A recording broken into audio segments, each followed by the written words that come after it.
I almost didn't record this chicken. Known in India as Murgh Makhani and the United States as butter chicken, legend has it that this dish was made by accident, which is perfect for this channel because I was made by accident as well. Not sure if I entirely subscribe to the version of events immortally scribed into the Wikipedia tomes. Quote, the curry was developed in the 1950s by Kundanlal Jaggi and Kundanlal Gujral. Curry was made by chance by mixing leftover tandoori chicken in a tomato gravy rich in butter and cream. This story sounds a bit sus to me, as if Mr. Lal Jaggi shouted Mr. Lal Gujral into the kitchen with excitement and said, hey brother, I just stumbled upon a dish I think will make history and be served across the globe. It could bring lots of exposure to India and our restaurant. After tasting the dish, brother number 2 then asks, so you put the chicken in the sauce? Putting aside the dubious nature of Wikipedia's culinary hyperbole and searching the internet further, we find out there are many different interpretations and recipes from around the globe, all claiming to be the best and most authentic. When I approached this dish, I had a pretty short checklist of the ingredients I had to include.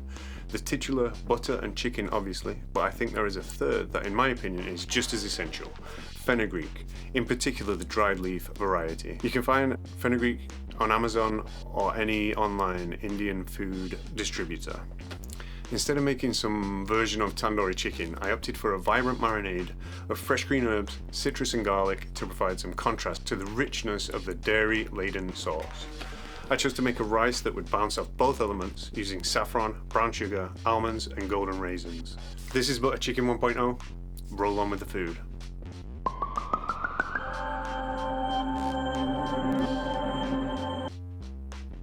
There's basically 3 stages to the dish. There is marinating the chicken, there's making the sauce and rice, and then there's cooking the chicken and plating the dish. I did the marinade in one day, and then early the next day I did the sauce and the rice together, and then later on that night I cooked the chicken off, brought the sauce and rice back up to temperature, plated it all up. But you can do it all in one day, or even spread it out over more, like 2 or 3 days, up to you. Just bear in mind that the longer that the chicken is marinated, the better it's going to taste. I think 24 hours is this sweet spot. Anything longer than that and it can be detrimental to the taste and texture of the chicken. But I think anything over like 3 hours would probably be alright. On top of giving the chicken better taste and texture, it also gives it more shelf life as well by marinating the chicken. Marjoram's not always the easiest herb to find, and you could substitute it out for any other sort of fresh, green, lively herb like chervil. All this stuff's going to go in the blender. Cilantro, parsley, lemons, fresh garlic, coriander seeds, about 5 grams. Well, it's 5 grams. I'm going to chuck that in the pan. Just roughly cut everything up. Serrano peppers, just chop them loosely. Nice fresh lemons. Give it the citrus we need to cut through all the fat. Squeeze all the lemon juice into it. Any food processor will do the trick. I've got an immersion blender, so that's just what I use. We're going to add the garlic. 2 tablespoons of oil, like a neutral oil that doesn't overpower everything. I used avocado oil. It's important to take the leaves off the marjoram because the woody bits are bitter. You can just roughly pick through the parsley and cilantro, just chuck it in there. Now we're going to get the toasted coriander and put it in a Ziploc bag and smash it up nice and fine. You see it's all flaky and it's got this lovely citrusy smell to it, like a citrusy woody smell.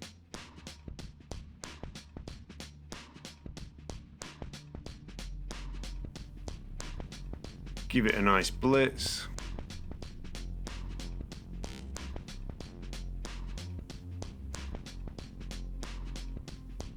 I like chopping the little bits off the chicken as well, get rid of those little fatty bits. Season it, salt, pepper. Throw the marinade in the bag, in a big Ziploc bag, but you can use any brand you want, and give it a little pat. Put it in the fridge overnight. The list of ingredients here are basically the order in which they go into the pan. The chicken stock, I just use some like bouillon, better than bouillon it's called. Just add some hot water to it and you're good to go. Have everything weighed out. You're going to have 6 grams of garam masala, 4 grams of cinnamon and 3 grams of cumin. For those using Imperial, 4.5 grams is roughly a teaspoon. Peel your ginger. Again, we're just going to chop it up rough, because everything's going to get blitzed together anyways. Lovely aromatic ginger. Ginger and garlic's at the base of every Indian curry. Usually you find it already ground up, but I prefer to do it this way. I think the sauce comes out tasty and fresher this way. We get the plum tomatoes and de-seed them, make them less bitter. We just want the sweet fruit underneath. We're going to add again some of that neutral oil, the avocado oil that we used in the marinade. Sea salt. We already are going to use fire roasted tomatoes, but I feel like using fresh grilled plum tomatoes really livens the sauce up. Adds another dimension to it. Grilling them allows you to get some of those natural sugars out of the tomatoes. Get those 2 fresh cinnamon sticks and chuck them in the pan. We just want to saute them a little bit so they don't burn. Peel the shallots, throw them in there. This is going to add a nice residual sweetness to the dish, which will also cut through this dairy we're putting in there.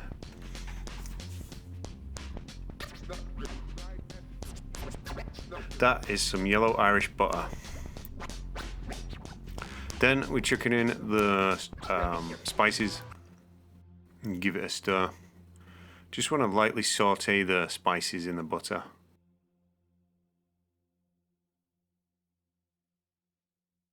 Deglaze with the stock. It's going to add a savoury element to it. Fire roasted tomatoes. Then we add our own fresh grilled on top. Then we just want to cook the sauce for long enough to reduce it to the consistency that we want, and also infuse it with the cinnamon and the bay leaves. And now it's time to take out the woody herbs so that we can blend it. We're going to blend it up nice and smooth and add the herbs back in. We're going to let that simmer again. Here is the main ingredient, fenugreek. This is what gives butter chicken its quintessentially buttery, chickeny taste. Add a bit more of the titular ingredient. I'm interrupting the useful parts of this video to give you an opportunity to minimize the window, like, subscribe, and hit the notification button. Thank you very much. Most of these ingredients are available at your local supermarket. Saffron's not as easy to find, but I did find mine on Amazon. You can substitute the basmati rice for any rice you want, but I find basmati rice to be essential. Same with the almonds. This could be sliced, slivered, smashed, ground, whatever you want. And the raisins don't necessarily have to be golden either. In this shot you can see the difference between the Irish butter and the store-bought crappy white stuff. I'm using the white stuff for the rice. I'm going to saute these ingredients to get a bit of caramelization on them.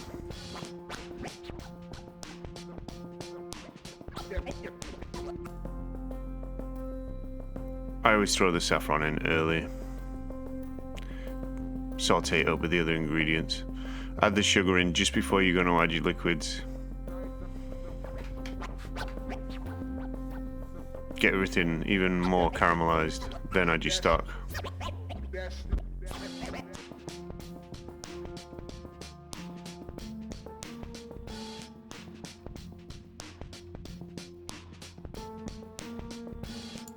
This is the point where you could easily just leave it on the stove and keep it on a very low heat, but I prefer to use a rice maker.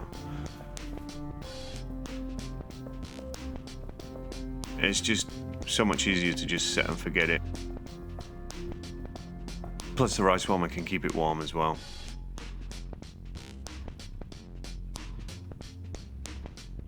Throw a little bit of parsley in at the end there to freshen it up. Brings it alive.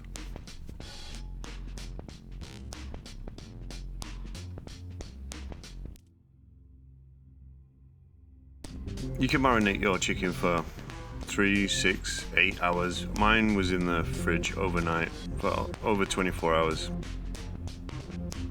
Really infuses the chicken with a lot more vibrancy. I like to deglaze the chicken with lemon juice.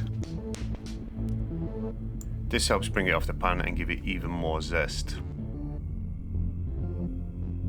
Transfer it to another dish and put it in the oven on 375 till it reaches an internal temperature of 150 degrees Fahrenheit.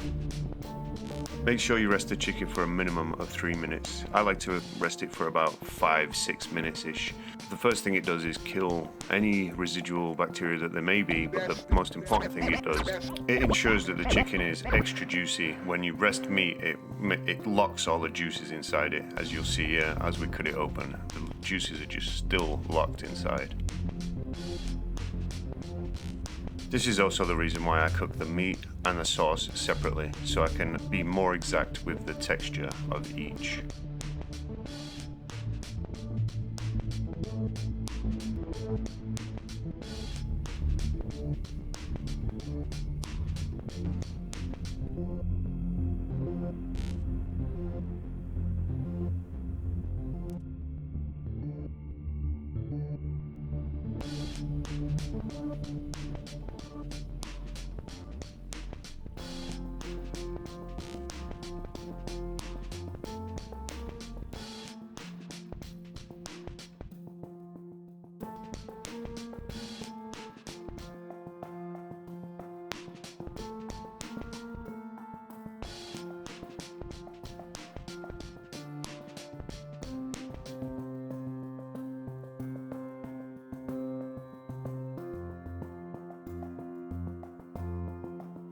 As is with everything in life, every dish on this channel is going to be a work in progress. Let me know in the comments what you would do with Butter Chicken 2.0.